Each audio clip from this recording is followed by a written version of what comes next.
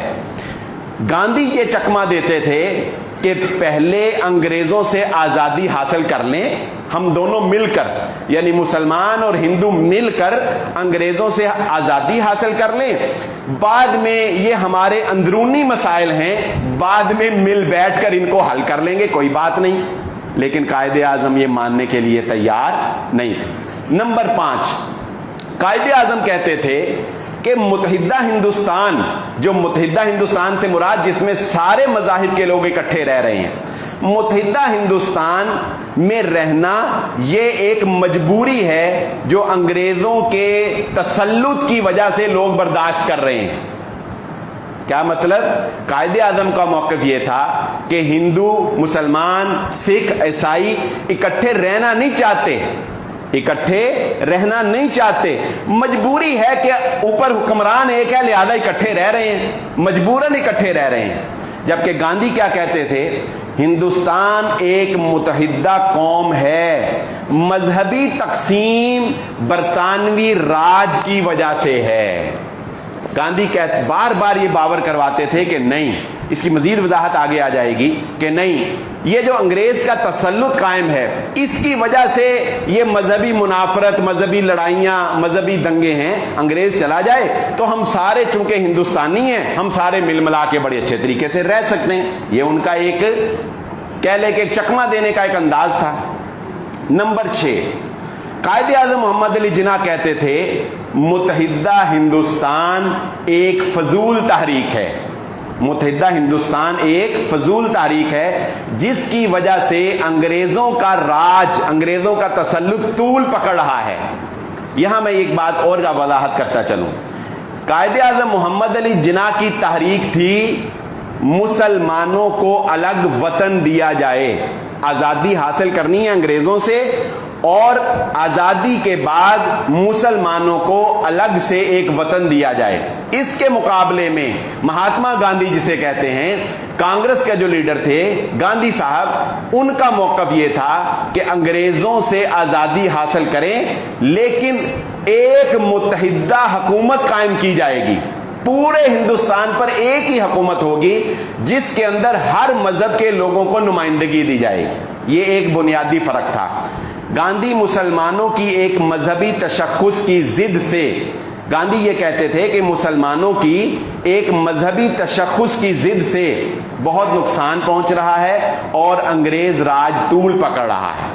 یعنی گاندھی کہتے تھے کہ مسلمانوں نے جو الگ وطن کی رٹ لگائی ہوئی ہے نا، اگر یہ ختم کر دیں، ہمارے ساتھ مل کر انگریزوں سے نجات حاصل کریں تو ہم بڑی جلدی آزادی حاصل کر سکتے ہیں۔ نمبر 7، قائد اعظم محمد علی جناح، یہ وہ موقف ہے جسے ہم دو قومی نظریہ کہتے ہیں۔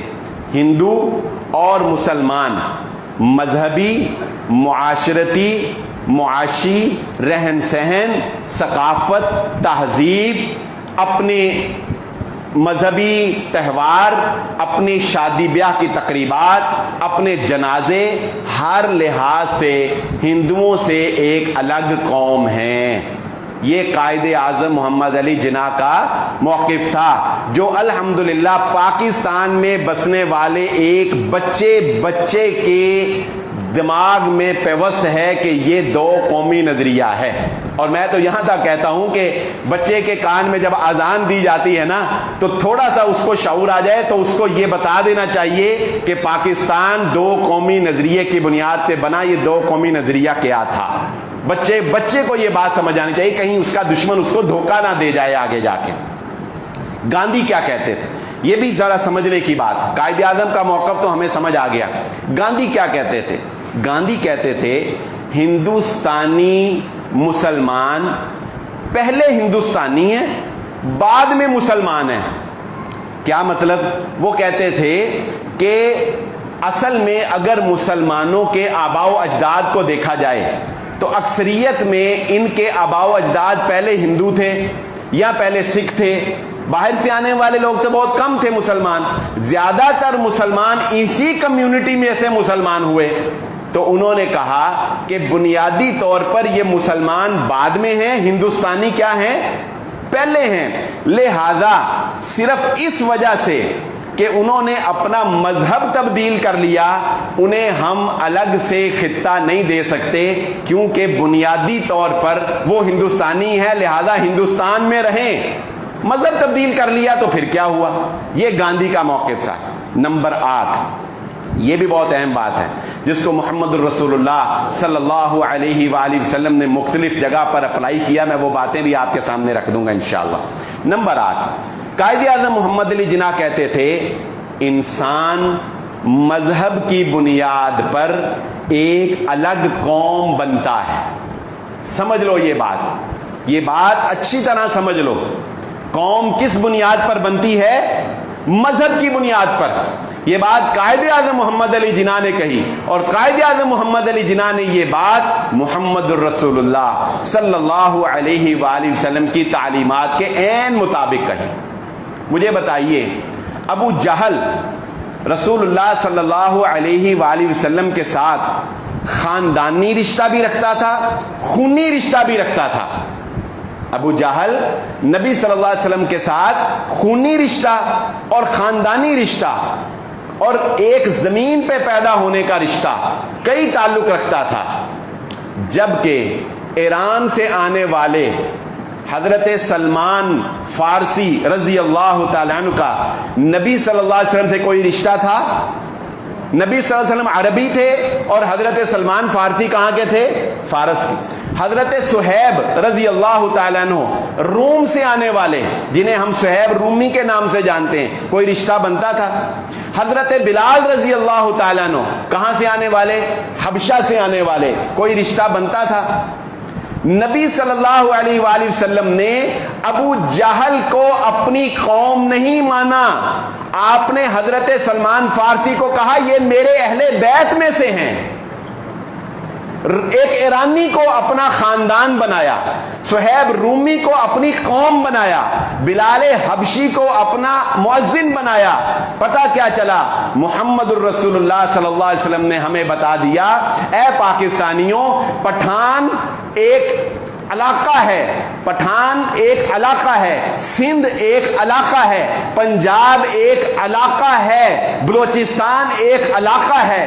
تم علاقے کی بنیاد کے اوپر نہیں اس لیے ایک ہو کہ بلوچستانی بھی لا الہ الا اللہ اور تمہارا پنجابی بھی لا الہ الا اللہ, تمہارا سندھی بھی لا الہ الا اللہ. تم پاکستان کی ایک قوم اس لیے ہو کہ تم سب مسلمان ہو, وگرنہ علاقائی اعتبار سے تم سب جدا جدا ہو. پنجاب, یہ کلچر ڈے آپ نے منایا نہیں پچھلے دنوں؟ بتائیں, سندھی کی اجرک اور, پنجابی کی پگ اور, بلوچستان کا وہ ویسٹ کوٹ اور, تمہارے ثقافت اور, اس ساری ثقافتوں کو ایک قوم بنانے والی جو چیز ہے, قائد اعظم محمد علی جناح کہتے تھے مسلمان جس مرضی علاقے کا ہو, چونکہ وہ مسلمان ہے لہذا وہ ایک قوم ہے. محمد الرسول اللہ صلی اللہ علیہ وآلہ وسلم نے فرمایا کہ کافر مسلمان کا وارث نہیں ہو سکتا. اگر میاں بیوی میں سے کوئی ایک کافر ہو جائے ان کا نکاح ختم. اگر اولاد میں سے کوئی کافر ہو جائے باپ کی وراثت کا حقدار نہیں بن سکتا, ختم ہو جاتی ہے اس کی وراثت. کیوں؟ کیونکہ رشتے اسلام کی بنیاد کے اوپر بنتے ہیں, رشتہ مسلمان ہونے کی بنیاد کے اوپر بنتا ہے, قوم ہونے کی بنیاد کے اوپر. اسلام ہے جو قوم بناتا ہے, علاقے قوم نہیں بناتے. یہ قائد اعظم کا موقف. گاندھی کیا کہتے تھے؟ گاندھی کہتے تھے انسان کی قومیت مذہب تبدیل کرنے سے نہیں بنتی. وہ مسلمانوں اور ہندوؤں کو ایک قوم اس لیے کہتے تھے کہ یہ مسلمان ہندوستان میں پیدا ہوئے اور ان کے آباء و اجداد بھی پہلے ہندوستانی ہی تھے، لہذا یہ ہندوستانی ہیں، یہ قوم ہندوستانی ہے۔ اگر کوئی مسلمان ہو گیا، اگر کوئی سکھ ہو گیا، اگر کوئی عیسائی ہو گیا تو اس سے یہ قوم نہیں بنتا، قوم ہندوستان سے بنتی ہے۔ یہ گاندھی کا موقف تھا۔ نمبر 9، یہ اب آگے تھوڑے سے حقائق جو ہیں وہ نظر آئیں گے آپ کو وقت گزرنے کے ساتھ۔ قائد اعظم محمد علی جناح کہتے تھے ہندو اور مسلمان الگ الگ رہیں گے تو زیادہ ترقی کریں گے، اکٹھے رہیں گے تو یہ اتنی ترقی نہیں کر سکیں گے۔ کیوں؟ کیونکہ آپس میں مخلص نہیں ہوں گے، ایک دوسرے کو نقصان پہنچاتے رہیں گے، ایک دوسرے کے لیے لڑتے رہیں گے، ترقی کیا کریں گے؟ گاندھی کہتے تھے تقسیم سے ہندو تو ترقی کریں گے، کیوں؟ کیونکہ ہندو اکثریت میں ہیں، لیکن مسلمان ترقی نہیں کر سکیں گے، لہذا مسلمانوں کو ترقی کرنے کے لیے ہندوؤں کے ساتھ مل کر ہی ہندوستان کے اندر ایک حکومت قائم کرنی چاہیے۔ نمبر 10، جناح کہتے تھے کہ یہ بہت اہم نکتہ ہے، اللہ تعالی ہمارے ان مسلمانوں کی مدد فرمائے جو ہندوستان میں مشکلات کا شکار ہیں۔ یہ وہ نکتہ ہے جو اس وقت قائد اعظم نے گاندھی سے اختلاف کیا، اور میرا یہ ذاتی خیال ہے کہ یہ بالکل صحیح ثابت ہوا۔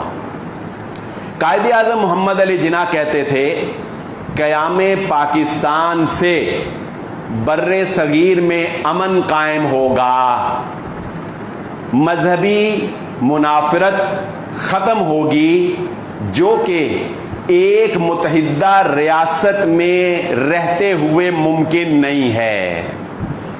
کتنا سادہ سا موقف ہے کہ بھئی دو الگ الگ قومیں ہیں، آپس میں اکٹھے رہ نہیں سکتے، کھا نہیں سکتے، طریقہ کیا ہے؟ اس کا طریقہ یہ ہے ان کو ایک خطہ الگ دے دیا جائے، ان کو ایک خطہ الگ دے دیا، لڑائی ختم ہو جائے گی، اپنی اپنی لائف انجوائے کریں۔ دو بھائی جب آپس میں لڑ پڑے، اکٹھے جوائنٹ فیملی سسٹم میں نہ رہا جائے تو کیا کرتے ہیں؟ پورشن وائز ڈیوائیڈ کر لیتے ہیں نا خود کو، اپنا کچن الگ کر لیتے ہیں، بھئی تم اپنی لائف جیو، میں اپنی زندگی جیتا ہوں۔ اس کے بعد اگر دونوں میں وہ چھیڑ خانی والی عادت نہ ہو تو دونوں خوش رہ سکتے ہیں، لیکن اگر جاسوسیاں رہیں اور دوسرے کی ٹو میں لگے رہو، وہ کیا کرتا ہے، وہ کیا کھاتا ہے، وہ کیا پیتا ہے، وہ کیا کر رہا ہے، پھر لڑائی ہوتی ہے، وگرنہ اپنی اپنی لائف گزار۔ تو قائد اعظم کہتے تھے قیام پاکستان سے ہندوستان میں امن قائم ہوگا۔ گاندھی کیا کہتے تھے؟ گاندھی کہتے تھے مذہبی بنیاد پر بننے والی ریاستیں، بات یہ بھی غلط نہیں ہے، بات یہ بھی ٹھیک ہے، لیکن پہلی بات میں بہت زیادہ وزن ہے مستقل امن قائم کرنے کے لیے، اور دوسری بات وہ مذہبی بنیاد پر بننے والی دو ریاستیں آپس میں جنگ کر سکتی ہیں، لہذا انہیں اکٹھا رہنا چاہیے۔ گاندھی کیا کہتا تھا؟ الگ الگ ریاستیں بنیں گی تو لڑیں گے، بھائی یہ لڑائی جو کبھی کبھار ہونی ہے اس سے کہیں بہتر ہے یہ جو روز لڑائی ہے یہ تو ختم کرو، جو روز کے دنگے فساد ہیں، جو روز مسلمانوں کے اوپر ظلم ہو رہا ہے، یہ لڑائی۔ اور پھر قائد اعظم کا موقف اس لیے اس میں زیادہ ٹھوس تھا کہ قائد اعظم کو یہ پتا تھا کہ مسلمان اقلیت میں ہیں، اگر لڑائی اکٹھے رہ کے لڑائی ہوتی بھی ہے تو اس میں مسلمانوں کو ہی جو ہے وہ مارا جائے گا، مسلمانوں کو ہی جو ہے وہ زد و کوب کیا جائے گا، جیسا کہ آج آپ دیکھ رہے ہیں۔ وہاں پہ اب مسلمانوں کے ساتھ جب ان کو موقع ملتا ہے تو ہندو کے کم کرتے ہیں؟ بتائیں، اکٹھے رہ کر لڑائیاں ہو رہی ہیں، اور جو جنگیں ہماری آپس میں ہوئی ہیں اس میں مسلمانوں نے اور پاکستان نے الحمدللہ برابر کا جو ہے وہ جواب دیا ہے ہندوستان کو۔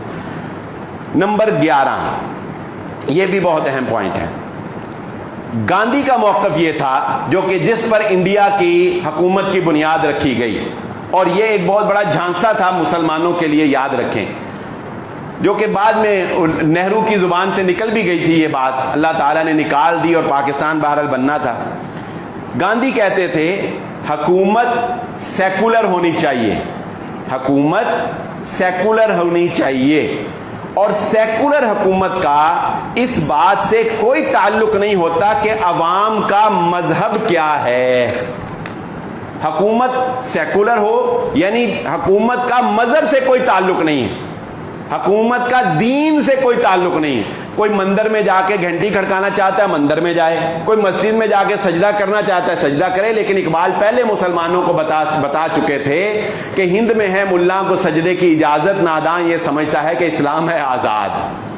مسلمانوں بے وقوفی نہ کرنا، صرف سجدے کی اجازت سے اسلام کی آزادی نہیں ہے، صرف نماز روزے کی آزادی جو ہے وہ اسلام کا شعار نہیں ہے۔ اسلام حاکمیت اور خلافت مانگتا ہے۔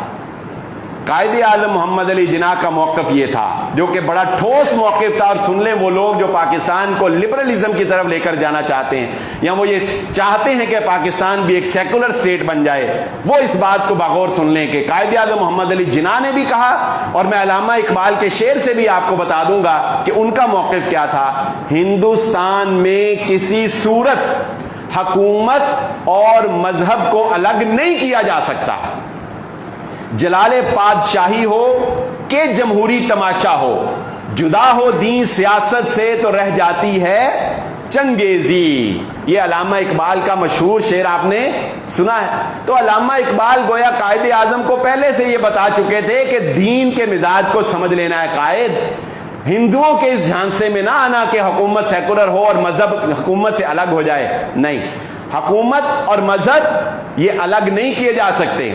یہاں وہ لوگ بھی اس بات کی تصحیح کر لیں جو یہ سمجھتے ہیں کہ مولویوں کو سیاست میں نہیں آنا چاہیے یا علماء کو سیاست پہ گفتگو نہیں کرنی چاہیے۔ یہ الگ بات ہے کہ جمہوری سیاست ہے ہی اتنی بری اور اتنی گندی چیز کہ اس میں وہ، جیسے میں نے آپ کو پچھلے اقبال کے اشعار میں بتا تو دیا تھا، شیطان نے کہا تھا نا اپنے مشیروں سے کہ جب یہ سیاستدان موجود ہیں تو اب تہے افلاک میری ضرورت باقی نہیں رہی، اللہ تعالیٰ سے ابلیس نے کہا تھا۔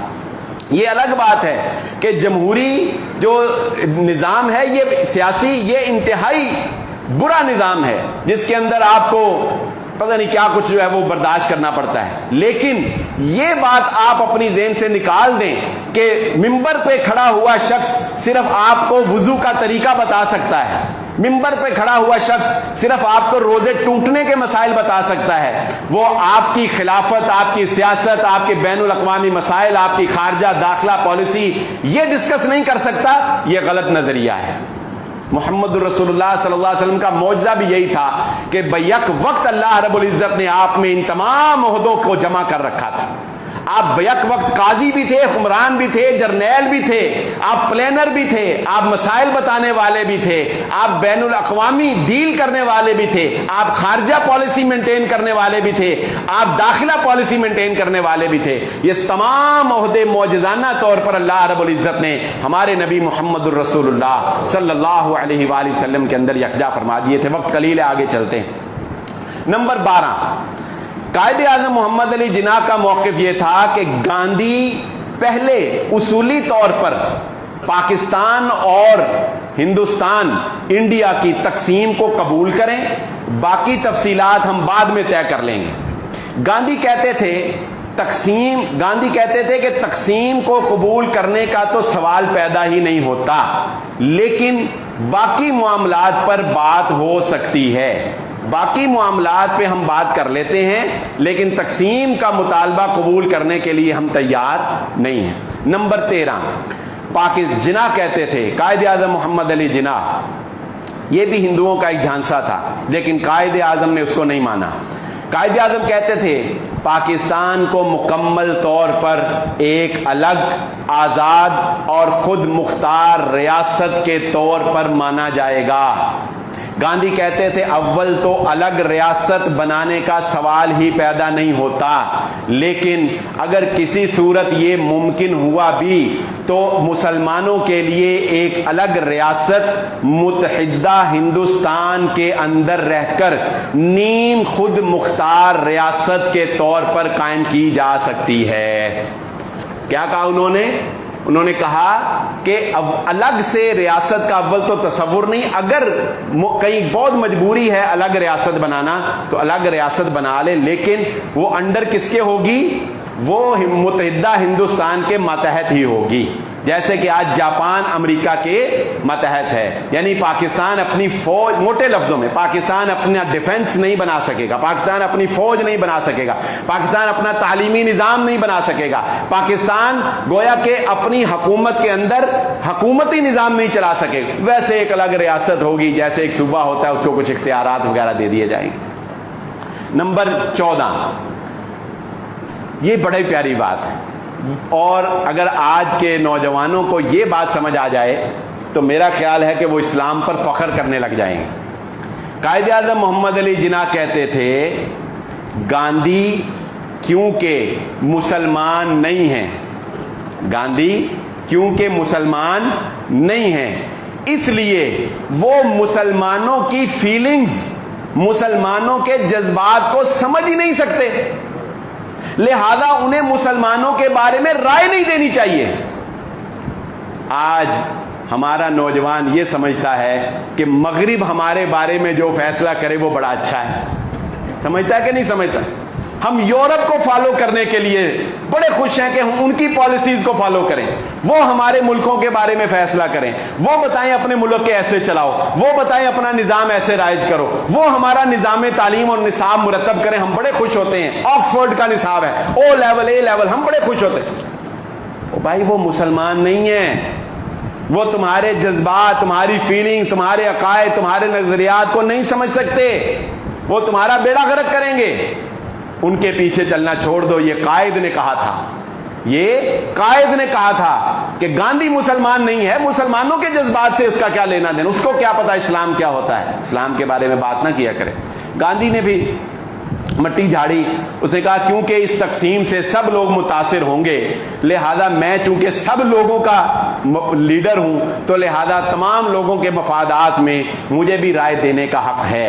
آخری نمبر 15 نمبر، قائد اعظم محمد علی جناح کہتے تھے، یہ بھی بڑا پیارا نکتہ ہے، بڑا لاجیکلی، جو گاندھی نے بار بار رٹ لگائی تھی نا، ہندوستانی ہندوستانی ہندوستانی، کہ جی ہندوستان میں پیدا ہوئے، ہندوستان میں پیدا ہوئے، ہندوستانی، لہذا الگ نہیں الگ نہیں الگ نہیں، یہ اس کی کاٹ ہے. آخری جملہ، قائد اعظم محمد علی جناح نے کہا کہ یہ جو گاندھی ہندوستانی ہندوستانی کر رہا ہے، تو پھر سنو، قائد اعظم کہتے ہیں یہاں کے مسلمانوں کا ہندوستانی ہونے کی وجہ سے یہ وراثتی حق ہے کہ ان کو یہاں پر الگ سے خطہ دیا جائے. وہ بیٹا کہتا ہے نا باپ سے میرا حصہ کڈو، بتائیں کہتا ہے کہ نہیں کہتا؟ بیٹا کہتا ہے نا باپ سے بھائی میرا حصہ دو، میں تمہارا وارث ہوں. تو قائد اعظم نے کیسا پیارا نکتہ اٹھایا، اس نے کہا اچھا گاندھی تم کہتے ہو ہندوستانی، مسلمانوں کو ہندوستانی تو مانتے ہو نا، تو آؤ پھر اسی بات پر ہندوستانی ہونے کے لحاظ سے مسلمان مطالبہ کرتے ہیں ہمیں ہمارا حصہ دو، ہمیں ہمارا حق دو، ہمیں ہمارا الگ سے خطہ دو. گاندھی کہتے تھے کہ ہندوستان یہاں پر رہنے والے لوگوں کا مشترکہ خطہ ہے، لہذا صرف مذہب کی بنیاد پر کسی کو یہ حق حاصل نہیں کہ وہ الگ سے اپنے کسی خطے کی ڈیمانڈ کرے. یہ ظاہر ہے کوئی نہ کوئی جواب تو گاندھی نے قائد اعظم کے اس بات کا دینا ہی تھا، لیکن ظاہر ہے آپ کو واضح ہو گیا کہ اس جواب میں وہ جان نہیں ہے جو قائد اعظم محمد علی جناح کے دعوے کے اندر جان تھی. امید ہے کہ آج کی اس گفتگو سے جو باتیں ہم سیکھنا چاہتے تھے اور جو باتیں ہم حاصل کرنا چاہتے تھے وہ ہم نے ضرور و ضرور حاصل کی ہوں گی. اس بات کو، اس تمام گفتگو کے لب لباب اور خلاصہ کلام کو آخر میں سمجھ لیجئے. ایک بات جو میں نے آپ کے سامنے بیان کی سورہ نور کی آیت نمبر 55 کے حوالے سے کہ اللہ رب العزت نے ہم سے یہ وعدہ کیا تھا کہ میں تمہیں خطہ ارضی دوں گا لیکن میرے ساتھ شرک نہ کرنا. پاکستان کے اندر شرک ختم کر دو، پاکستان کے مسائل ختم ہو جائیں گے. پاکستان کے اندر یہ جو پیری مریدی سسٹم ہے، اور انشاءاللہ اگر مجھے موقع ملا میں آج اس پیری مریدی سسٹم کے اوپر جو عیسائیوں کے اندر رائج ہے انشاءاللہ عنقریب اس پہ بھی جمعہ پڑھا دوں گا کہ پادری سسٹم جو ہے یہ عیسائیت کو کس طرح تباہ کیا، اور مسلمانوں کے اندر بھی اگر یہ پادری سسٹم آ جائے تو یہ کس طرح تباہ ہو. تو شرک کا خاتمہ کرنے کے لیے اللہ نے ہمیں یہ خطہ ارضی دیا. شرک ہر معاملے میں آ جاتا ہے، اس پر ہم تفصیل سے گفتگو کر سکتے. نمبر 2، یہ بات سمجھ لیں، قائد اعظم محمد علی جناح کے حوالوں سے بھی ذکر کر دی، اور محمد عربی صلی اللہ علیہ وآلہ وسلم جو اصل ہیں، جو اصل بنیاد جنہوں نے ہمیں اسلام کی دی، ان سے بھی میں نے آپ کو بات پیش کر دی. ہم لوگ کسی بنیاد پر ایک قوم نہیں ہیں سوائے اس کے کہ ہم سب مسلمان ہیں. ہم ایک قوم ہیں کہ ہم مسلمان ہیں، ہمارا نبی ایک ہے محمد. بخاری کی روایت ہے، رسول اللہ صلی اللہ علیہ وسلم نے فرمایا محمد فرق بین الناس. جو محمد عربی کو نہیں مانتا وہ تمہاری قوم سے نکل جائے گا. محمد وہ شخصیت ہیں جو قوموں کے درمیان فرق کرتے ہیں. محمد فرق بین الناس، محمد سے قوم بنتی ہے اور کسی سے قوم نہیں بنتی. ہم ایک قوم ہیں کیونکہ ہم محمد الرسول اللہ صلی اللہ علیہ وآلہ وسلم کا کلمہ پڑھنے والے ہیں. نمبر 3 یہ بات سمجھ لو، ہندو تمہارا وہ ازلی دشمن ہے جس نے کبھی پاکستان کے وجود کو تسلیم نہیں کیا. نہ ان کے لیڈر نے تسلیم کیا تھا، نہ انہوں نے آج تک تسلیم کیا. اس لیے یہ بات بھول جاؤ کہ وہ کبھی بھی تمہارے خیر خواہ ہو سکتے ہیں. کبھی ان کے ساتھ دوستی کی پینگیں بڑھانے کی کوشش نہ کرنا. اپنے بچے کے کان میں بھی یہ پیغام دے کے جانا کہ انڈیا کا ایک ایک ہندو جو ہے وہ تمہارا دشمن ہے اور دشمن رہے گا. اللہ رب العزت سے دعا ہے اللہ تعالیٰ اس خطہ ارضی پاکستان کی تا قیامت حفاظت فرمائے. اللہ تعالیٰ یہیں سے پورے دنیا کے اندر اسلام کا بول بالا فرمائے. وآخر دعوانا الحمدللہ رب العالمین.